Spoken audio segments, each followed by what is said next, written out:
我们祷告。 Tuhan, kami rindu datang bersekutu di tempat ini, itu karena kami ingin dipenuhi oleh firman-Mu. 主啊，我们很渴慕来到主面前， Kami rindu untuk bertumbuh di dalam iman, semakin mengenal 我们 Tuhan, 渴慕我们的灵命成长， mengasihi-Mu dan semakin memuliakan Tuhan. 让我们更爱你，更荣耀你的名。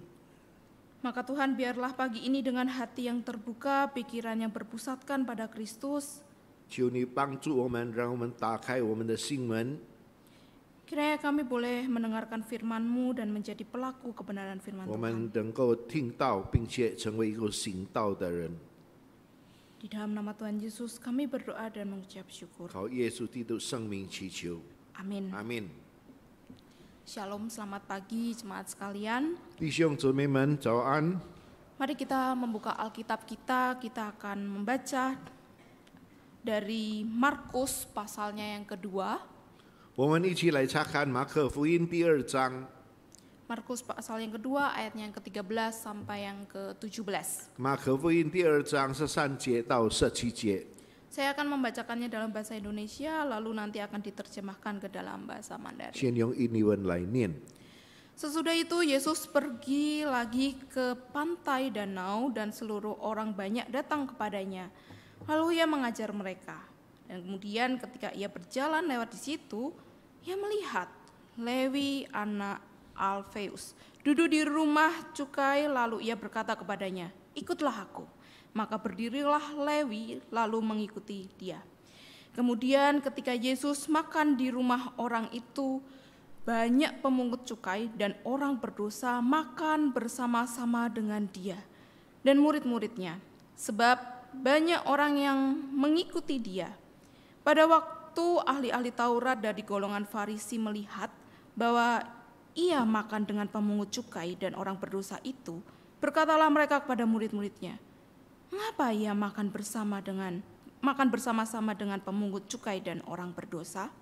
Yesus mendengarnya dan berkata kepada mereka, "Bukan orang sehat yang memerlukan tabib, tetapi orang sakit. Aku datang bukan untuk memanggil orang benar, melainkan orang berdosa." 耶稣有出到海边去，众人都救了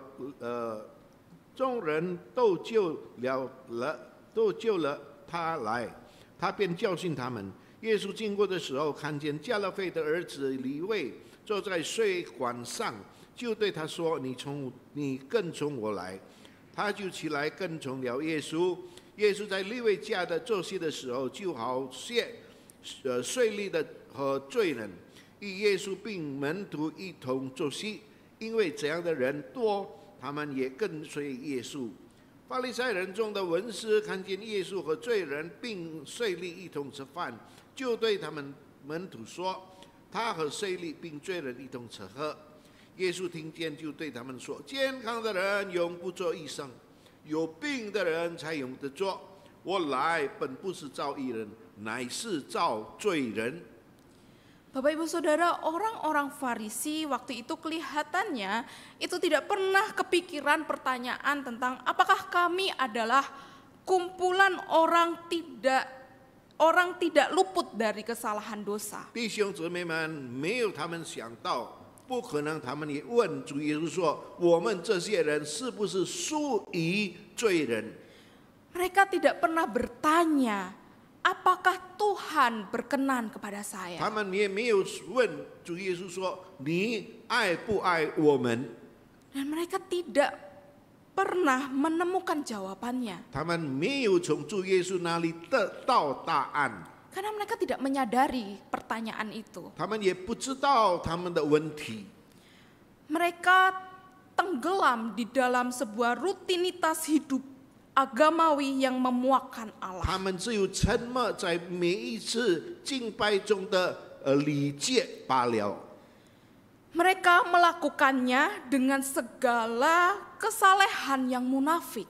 他们常常用那些这个假冒伪善的圣洁生活， tanpa memahami apa yang sebetulnya Allah kehendaki. 他们不知道耶稣要他们做的是什么。Bapak Ibu Saudara, di dalam Hosea pasalnya yang ke-6 ayat yang ke-6 ada tertulis, 在后西亚6章6节哪里有说， sebab aku menyukai kasih setia dan bukan korban sembelihan, dan menyukai pengenalan akan Allah lebih daripada korban-korban bakaran. 我喜爱良善，不喜爱祭司义，喜爱认识神，胜于凡祭。 Dari ayat ini Bapak Ibu Saudara, seharusnya mereka itu tertunduk malu. 从这一节经文，他们应该是明白并且害羞。 Bahwa sebetulnya penilaian Allah kepada manusia itu bukan tentang seberapa hebat seseorang melakukan kesalehan. 所以，上帝对人的评价，不是说要看哪个人有没有圣洁的生活， Tidak seberapa hebat seseorang melakukan kesalahan agamawi sebagai korban kepada Allah. 没有看一个人把某一个祭物献给神， Itu bukan korban yang dinilai lebih baik 这 oleh 些 Allah. 这些东西，上帝的评估不是比你这些罪人更好， Tapi sebaliknya Bapak Ibu, 但是倒转过来， mereka seharusnya mengorbankan kebiasaan diri mereka yang mereka merasa angkuh. 他们只有应该是评价，他们应该要知道，他们其实是一个骄傲的人。 Dan mulai menyatakan kasih kepada setiap orang tanpa memandang golongan. 他们应该是把爱分给每一个人，不分他们的哪一群人。 Memang mereka melakukan kegiatan rohani yang begitu hebat Bapak Ibu Saudara. 他们每一次他们来敬拜主，非常的特别。 Mereka berpuasa, mereka berdoa, mereka bersedekah. 他们祷告，他们禁食，他们行善事。 Dan kesuksesan mereka itu hanya diukur dengan kehebatan pribadi dalam kegiatan agamanya. 他们的成功，他们只有觉得，如果他们在宗教的仪式当中做得好， Akibatnya apa? 结果是什么呢？ Itu hanya sebuah pencitraan. 那只有是要印象外面的人， Penampakannya luar dipoles supaya semakin terlihat hebat. 在外表看来，人认为他们是好人， Perbuatan luar mereka terlihat baik. 在人看他们的外表好像是好人， Tapi sesungguhnya lahirlah isi hati yang jahat dari keinginan yang untuk terlihat hebat. 但是其实他们心里只要炫耀他们是好人。 Seperti kubur yang dilabur putih Bapak Ibu 好像 Saudara. 一个被在被刷去的一个粉末， Dan itu adalah sebuah usaha yang sia-sia. 这是一个没有用的工作。 Kenapa? Pencitraan itu hanya menipu diri sendiri. 因为我们炫耀自己，我们只有欺骗自己。 Di hadapan manusia mereka tuh menganggap diri mereka tuh bebas dari dosa karena kerajinan dalam tradisi 在 agamanya. 人面前说他们没有罪恶，因为他们勤劳，常常来做礼拜。 Tetapi Bapa yang di surga bisa melihat sampai kedalaman hati. 但是我们天上的神是审查我们人性的神。 Seperti ada yang tertulis dalam 1 Yohanes 1 ayatnya yang ke-8 Bapak Ibu 就 Saudara. 好像在约翰一书第1章第8节说， Di situ dikatakan, jika kita berkata bahwa kita tidak berdosa, maka kita menipu diri kita sendiri dan kebenaran tidak ada di dalam kita. 我们若说自己无罪，便是自欺，真理不在我们心里。 Orang Farisi dan pemuka agama Yahudi saat itu umumnya senang memanggil orang-orang untuk ikut di dalam aktivitas agamawi mereka. 所以那个时候的宗教领袖常常叫人来一起在圣堂里面做一些这个宗教的仪式。 Mereka itu saling bersaing untuk memiliki murid yang banyak. 他们竞争为了要得人心， Targetnya siapa Bapak Ibu Saudara? 结果是什么呢？ Itu orang-orang yang saleh secara tradisi agama Yahudi. 那些已经常常遵守犹太人的仪式， Dan itulah yang diperlihatkan oleh suatu kesombongan dari kesalehan agama. 所以那就叫做在属灵的事情上骄傲。 Ketaatan kepada Tuhan, ketaatan kepada tuntutan hukum hurufiah bisa dilakukan. 那么我们要遵守律法，遵守着的话都能做到。 Tapi bagaimana mengendalikan keinginan hati supaya tidak berdosa? 但是最重要，如果我们如何控制我们的心，不至于犯罪。 Rasul Paulus Bapak Ibu Saudara di Roma pasalnya yang ke-7, 如果我们再看罗马书第7章， dia berusaha mengendalikan keinginan hati. 他如何要控制他心里的这个情欲？ Tapi semakin dia mengendalikan diri, 当他努力控制他的心的时候， keinginan hati semakin berkorban. 心里的一切情欲的需要越来越火热。 Sehingga Rasul Paulus pun mengambil kesimpulan, 所以保罗就拿一个结论： aku manusia celaka. 我是一个有祸的人。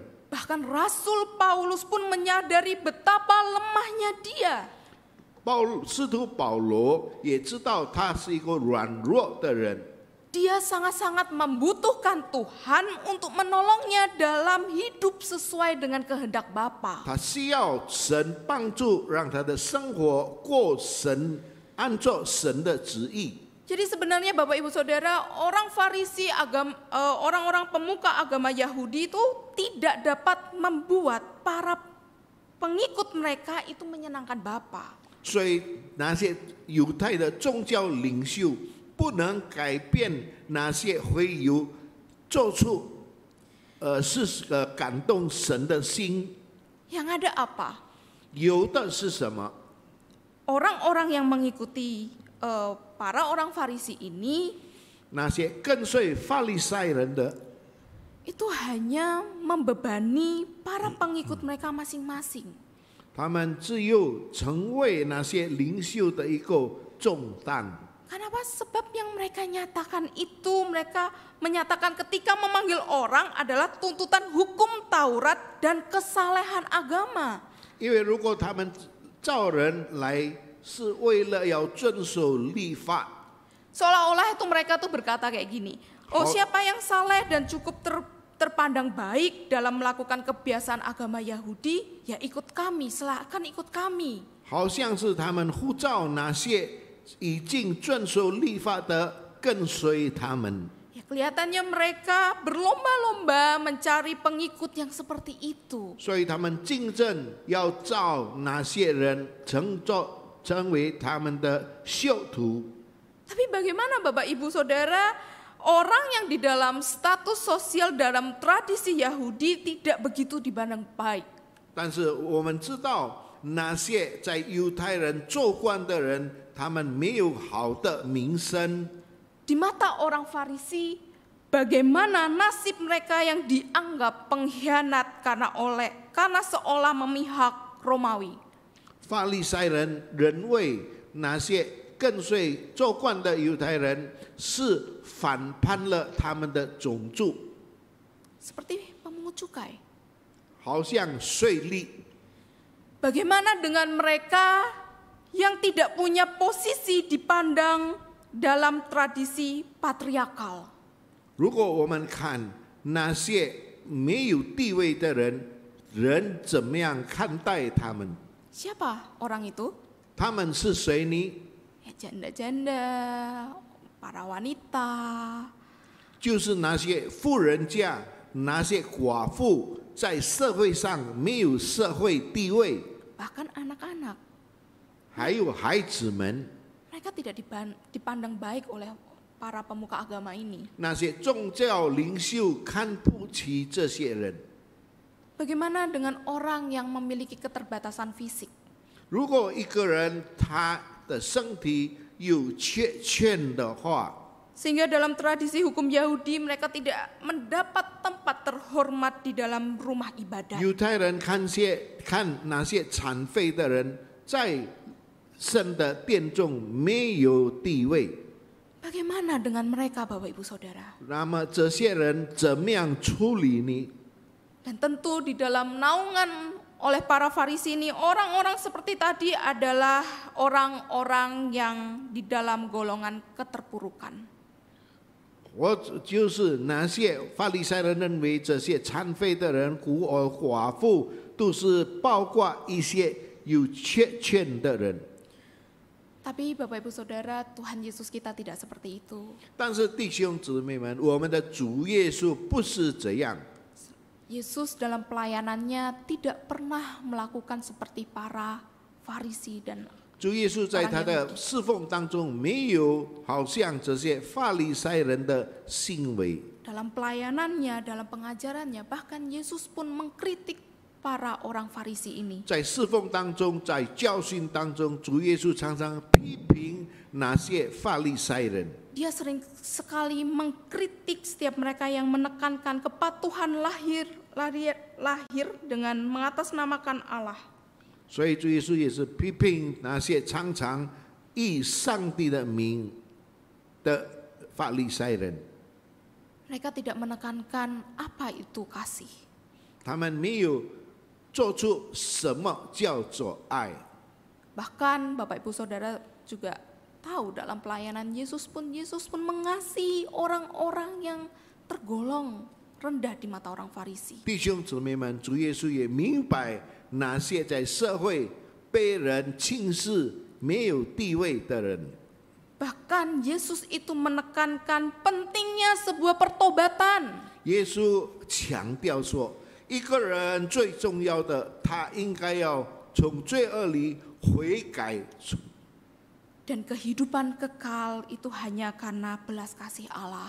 那么永远的生命是因为上帝的恩典给我们每个人。 Dan penekanan itu berbanding terbalik dengan orang Farisi yang nyatakan tentang hidup kekal. 主耶稣所说的，跟法利赛人所说的永生完全不同。 Mereka berpikir, oh kalau demi untuk menyatakan hidup kekal, mereka harus menjalankan kepatuhan agamawi mereka.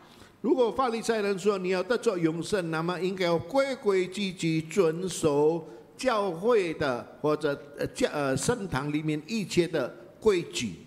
Mereka harus taat, mereka harus patuh sama hukum-hukum agama. 他们要遵守律法的所要求他们做的。 Tapi Tuhan kita mendobrak fenomena bahwa hanya orang yang saleh secara tradisi Yahudi yang dapat diampuni dosanya. 所以他们就认为，一个遵守律法的人，他的罪才能够得着赦免。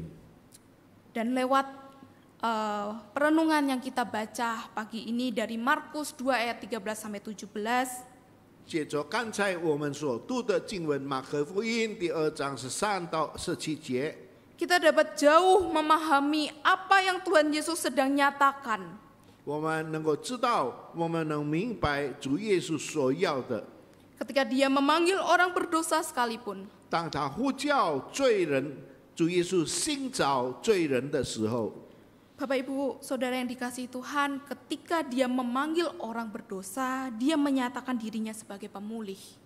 弟兄姊妹们，当他呼召那些罪人的时候，他认为他能够赦免这些罪人。 Dan di dalam kisah yang kita baca hari ini, yang Tuhan Yesus panggil kelihatannya adalah Matius si pemungut cukai. 所以在这里我们看主耶稣所召的人，好像是税吏马太。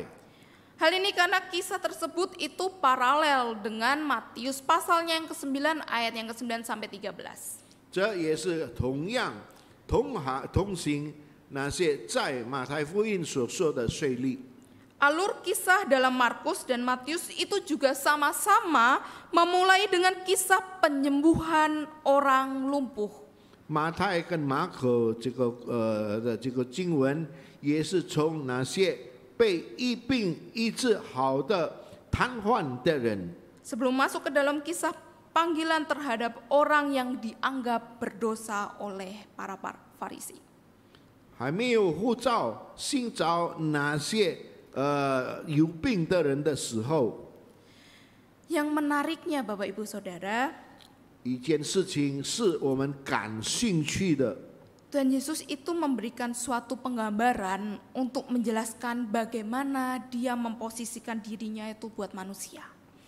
主耶稣描写怎么样主耶稣对待那些健康的人。 Dalam dirinya dia memposisikan diri sebagai pengampun dosa. 在他的地位，他是一个能够寻找罪人的人的耶稣。 Dan di saat yang sama dia memposisikan dirinya sebagai pemulih dari penyakit. 在同一个时间里面，他也是承认他能够赦免罪人。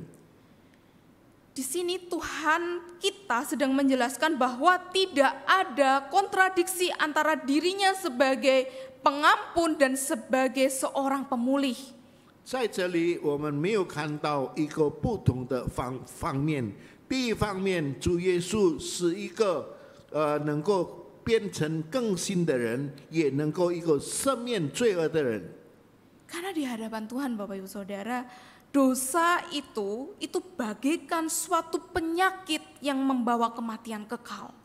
那么在这里，我们看到罪恶是一种病，能够带领我们进入灭亡当中。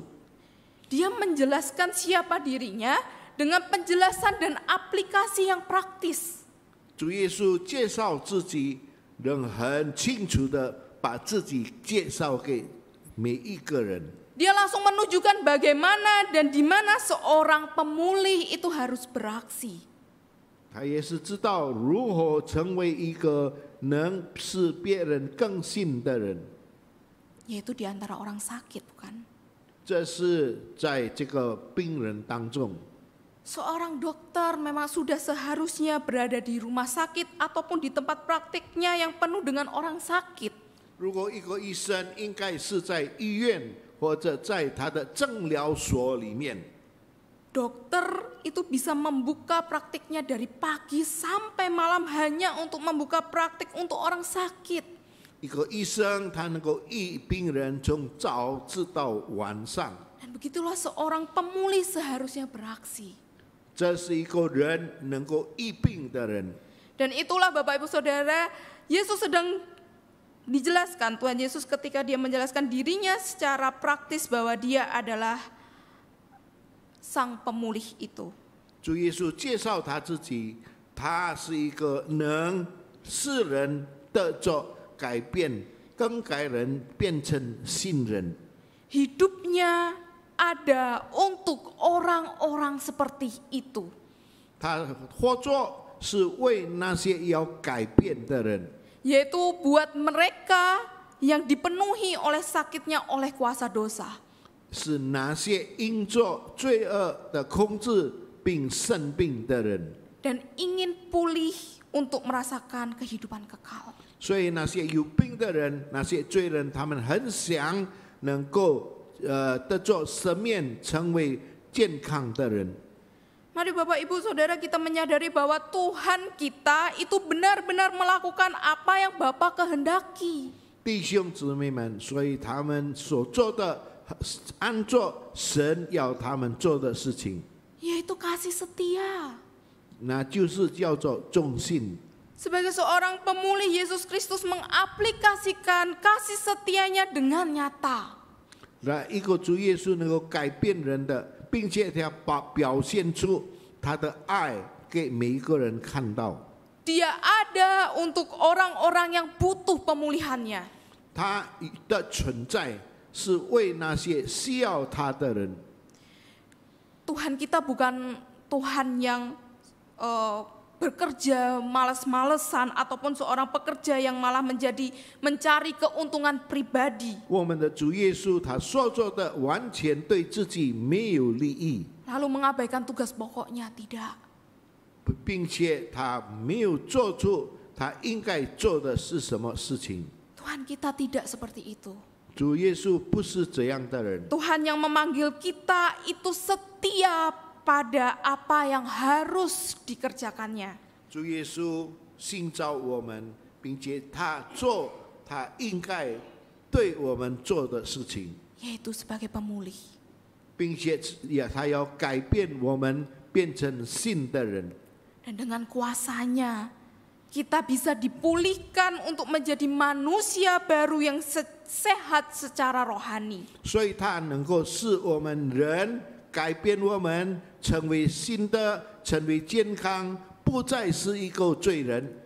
Bapak Ibu Saudara, mari kita menyadari bahwa Tuhan yang memanggil kita dapat memulihkan kita dari segala hal yang hari ini merusak kerohanian kita. 所以主耶稣来要改变我们，能拯救我们，能够带我们从罪恶当中走出来。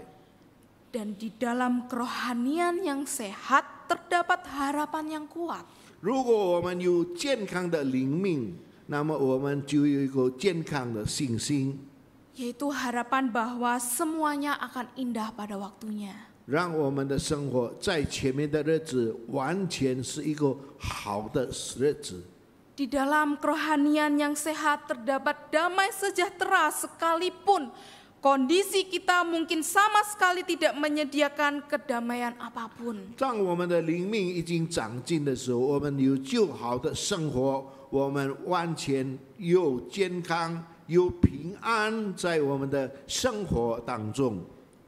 Di dalam kerohanian yang sehat ada karakter seorang murid Kristus. 在一个有好的灵命的人，他有一个好的基督徒，就是耶稣儿子的一个好的本质。 Sekalipun dunia ini sedang menawarkan karakter yang penuh egosentris. 虽然世界正在介绍给我们成为一个自私自利的人， Di dalam kerohanian yang sehat, kita akan punya hikmat untuk mengelola segala berkat yang Tuhan berikan untuk kemuliaan 我们 Tuhan. 有健康的灵命，那么我们就能够知道并且享受主给我们的恩典。 Pertanyaannya, Bapak Ibu Saudara, 问题是， maukah kita mengatakan secara pribadi kepadanya, 你们是不是要在神面前承认， ya Tuhan, aku mau mengikuti Engkau. 主啊，我要跟随你？ Percayalah Bapak Ibu Saudara, jawaban ya atas panggilannya untuk mengikut Dia 亲爱的弟兄姊妹们，主耶稣信召你们，你们的回答是什么？ itu menjadi langkah terbukanya pintu pemulihan atas seluruh kerusakan dalam diri kita. 你们的答案要决定你们以后的日子，主耶稣怎么样改变你们，成为新的人。 Yesus kita menyatakan siapa yang Dia pulihkan. 主耶稣说：“谁他能够更新？” Dan di dalam panggilannya sebenarnya kepada orang berdosa kita bisa melihat bahwa sebetulnya Yesus sedang mengajarkan sesuatu. 主耶稣呼召每一个人，谁被他呼召？ Siapa target pelayanan sang pemulih itu? 谁是这个主耶稣所信召的人？ Dan tentu secara logika kita sudah tahu target pelayanan seorang dokter adalah orang sakit. 那么一个医生，他所信召的必定是一个病人。 Dan itu pula yang Yesus sedang nyatakan, yang Tuhan sedang melakukan pelayanan itu. 那就是主耶稣正在做的事情。 Bahwa Dia ada untuk orang-orang yang sakit, bukan orang yang sehat. 主耶稣来是为那些病人，不是为健康的人。 Tapi pertanyaan lanjutannya adalah, 但是接下去问题是， sebetulnya siapa sih orang yang disebut sakit itu? 那么怎么样的人才成为是一个病人？ Pertanyaan ini senada dengan pertanyaan siapa sih orang yang dia panggil? 问题是，这个问题就好像是什么人上帝要主耶稣要造的人。 Nah, Bapak Ibu Saudara, pertama kita perlu melihat apa yang Tuhan maksud dengan perbedaan antara orang sakit dan sehat, orang benar dan berdosa. 那么主耶稣所说的，我们要明白什么叫做健康的人，什么是叫做病人，什么是有罪的人，什么是无罪的人。 Seperti yang kita pahami di poin yang pertama tadi, Tuhan Yesus menyamakan orang sakit dengan orang berdosa. 刚才我们知道，好像是说一个病人就好像一个罪人， Dan orang sehat dengan orang benar. 那么我们健康的人就好像一个义人。 Dan kalau kita ingat lagi apa yang Paulus pernah katakan bahwa semua manusia telah jatuh ke dalam dosa. 所以，如果我们看，好像刚才所说的，每一个人都是沉没在罪恶当中， Dan tentu saja semua orang butuh penyembuhannya, bukan? 每一个人都需要主耶稣医治他。 Dan tidak ada dua kelompok manusia. 在这里有两种人， Jadi bukankah semua orang telah berdosa? 每一个人都已经犯罪。 Tetapi seolah kenapa di perikop ini ada yang disebut orang berdosa atau orang sakit, dan asumsinya bukankah berarti ada orang yang tidak berdosa atau orang sehat? 在这里就告诉我们，在这里告诉我们，有的人是有罪人，有的没有罪的人，有的人是有的病人，也是有一个健康的人。 Bapak Ibu Saudara, perlu kita sadari, kita harus menyadari bahwa semua orang telah berdosa. 亲爱的弟兄姊妹们，我们要知道，我们每一个人都是罪人。 Dan bagi Tuhan, mereka itu bukan cuma dipandang sakit sekarat. Itu bukan. 在神的眼中，我们不是要致命的病人， Tapi lebih dari itu, bahkan dipandang mati secara rohani.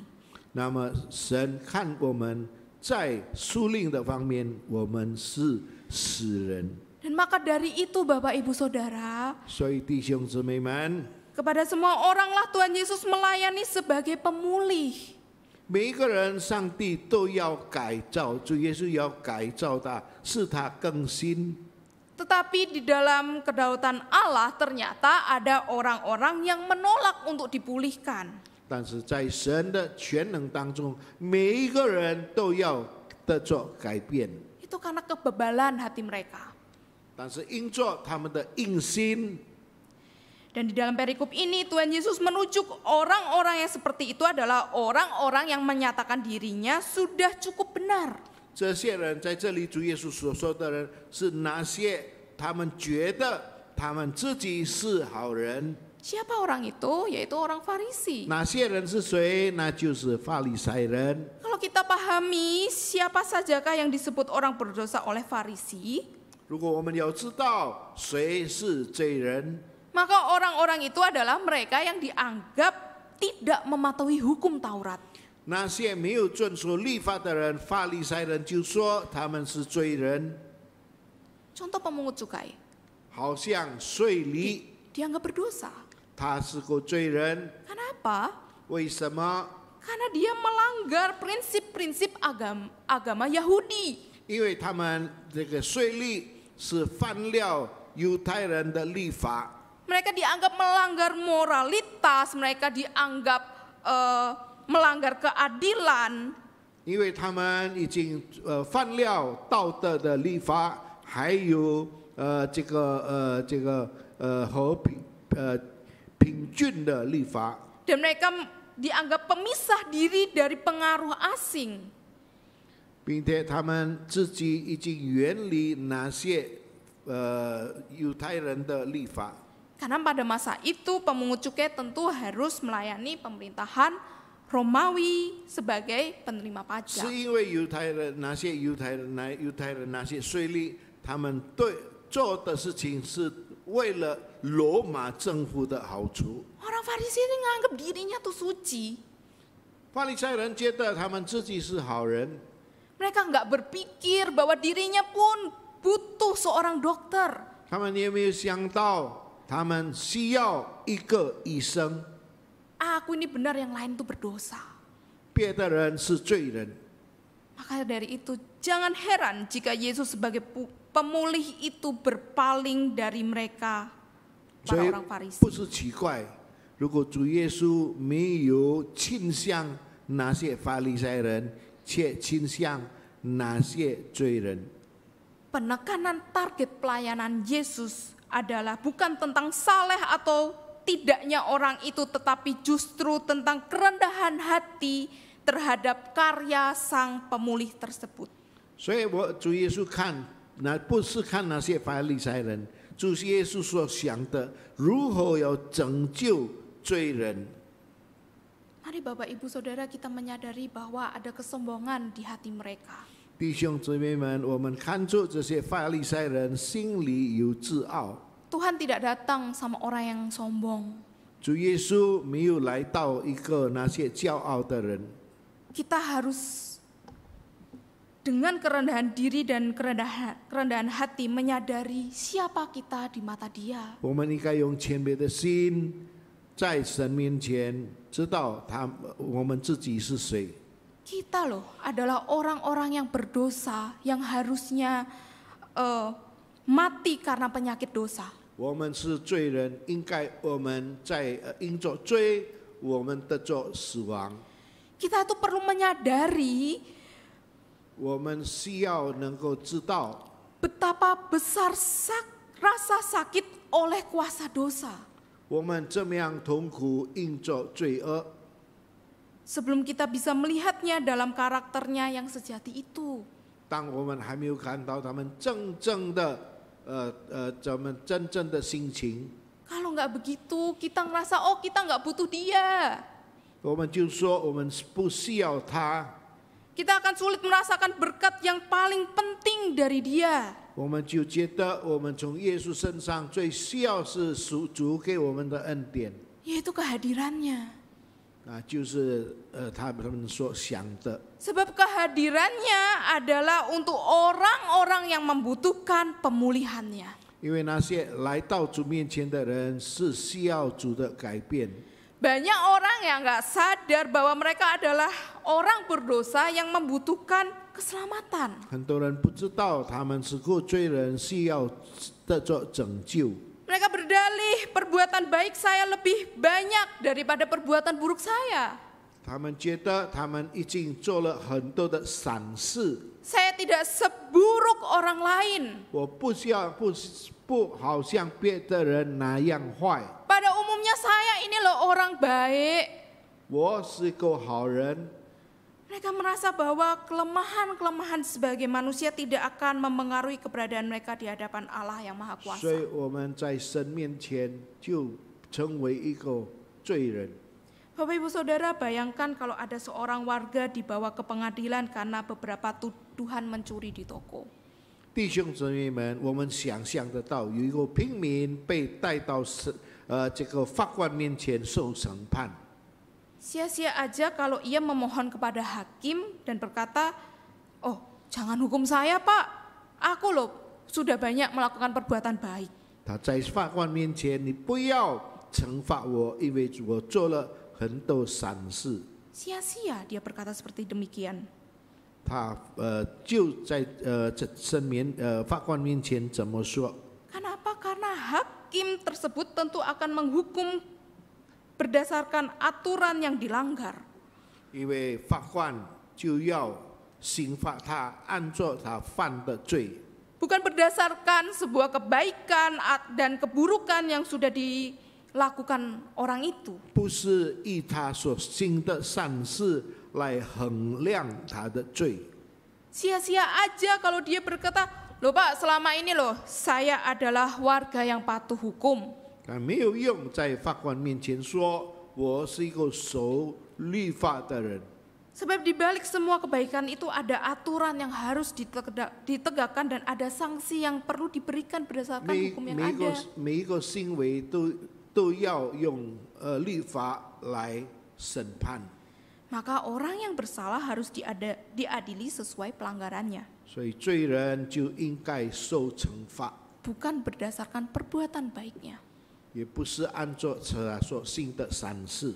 Jika keadilan hendak ditegakkan, seseorang harus membayar kesalahannya. 如果公平已经实行，每个人应该要付他的代价。 Dan orang itulah yang dinyatakan bersalah, kecuali ada orang lain diizinkan menanggung hukumannya. 一个人受惩罚，并且他是罪人，能免去这个罪。如果有别的人来接受他的惩罚， Dan sebagai pemulih inilah yang Kristus lakukan dengan penuh kasih bagi orang-orang berdosa. 那就是现在我们耶稣所做的，为那些罪人。 Yakni kita semua Bapak Ibu Saudara. 这是我们大家。 Pertanyaannya, apakah kita sadar betapa kita perlu seorang pemulih seperti itu di dalam hidup kita? 问题是在我们的生活当中，我们需要这样的人来承担我们的罪吗？ Jika kita merasakan bahwa kebutuhan kita akan Kristus adalah untuk mencukupi kebutuhan hidup dunia ini saja, 如果你觉得主耶稣只有为你每一天的需要，而主耶稣来到这个世上， maka mungkin kita perlu melihat kembali sejauh apa kita menyadari betapa menderitanya kita kalau kita mati secara rohani. 那就是我们要想象得到，如果我们在属灵的灵命当中死的时候，是如何的痛苦。 Bapak Ibu Saudara, kita tidak akan pernah merasa butuh penolong kalau kita tidak pernah merasa diri butuh ditolong. 弟兄姊妹们，如果你自己的生活没有需要人家帮助，那么就你没有需要寻找人来帮助你。 Menerima panggilan Yesus Kristus itu berarti kita memberikan diri untuk mau ditolong. 如果你已经接受主耶稣召你，那么你就是一个需要主耶稣帮助的人。 Mengikut Kristus berarti kita punya kerendahan hati untuk mengikuti instruksi yang akan memulihkan hidup kita. 如果你跟随耶稣，那么你应该要有一个谦卑的心，接受主耶稣要你做什么。 Pertanyaannya, 问题是， seberapa besar kita membutuhkan seorang juru selamat seperti Yesus Kristus? 问题是我们每一个人心中有没有需要主耶稣拯救你？有没有需要主耶稣赦免你的罪吗？ Seperti apa Kristus bagi kita? 那么主耶稣在你们的心中是怎么样的耶稣？ Apakah bagi kita dia adalah seorang pemulih yang memulihkan kita dari kuasa dosa? 是不是你们觉得主耶稣自由能够改变你，从罪恶当中救出来， Sehingga kita merasakan kasih Bapa itu. 以至于让我们能够享受到主父神的爱？ Atau bagi kita dia adalah seorang penguasa yang diktator dan perlu kita sogok dengan perbuatan baik. 或者是我们觉得我们的主耶稣只有成为一个老板，我们用我们的行善来贿赂他， Demi memuaskan keinginan hati kita. 为了要满足你每一次在世界的一切需要。 Dan biarlah Tuhan yang memeriksa hati setiap kita. 让主耶稣审查我们每个人的心， Biarlah dia menolong kita supaya kita selalu hidup sebagai murid yang menyadari indahnya pemulihan rohani 让 dari dia. 主耶稣能够帮助我们，让我们改变我们的灵命越来越更好，我们的心灵快乐。 Amin. 阿门。 Mari kita berdoa. 我们祷告， Bapak, terima kasih atas firman Tuhan yang kami dengar pagi hari 天父， ini. 谢谢你因着我们已经领受你的话， Biarlah sungguh Tuhan firman yang kami dengar boleh membukakan hati dan pikiran 就是 kami 帮助你的话能够开导我们的心， untuk bisa mengasihi Allah dan mengasihi sesama kami. 并且我们知道神的在我们一切的所要我们做的， Dan kiranya firman-Mu tidak berlalu begitu saja, 并且主的话没有这样的过去， Tetapi firman-Mu boleh kami nyatakan dengan setia di dalam kehidupan 但是 kami. 你的话，我们能够实行在我们每一天的生活当中。 Terima kasih Tuhan. 谢谢主， Di dalam nama Tuhan Yesus kami berdoa dan bersyukur. 靠耶稣基督生命祈求， Amin.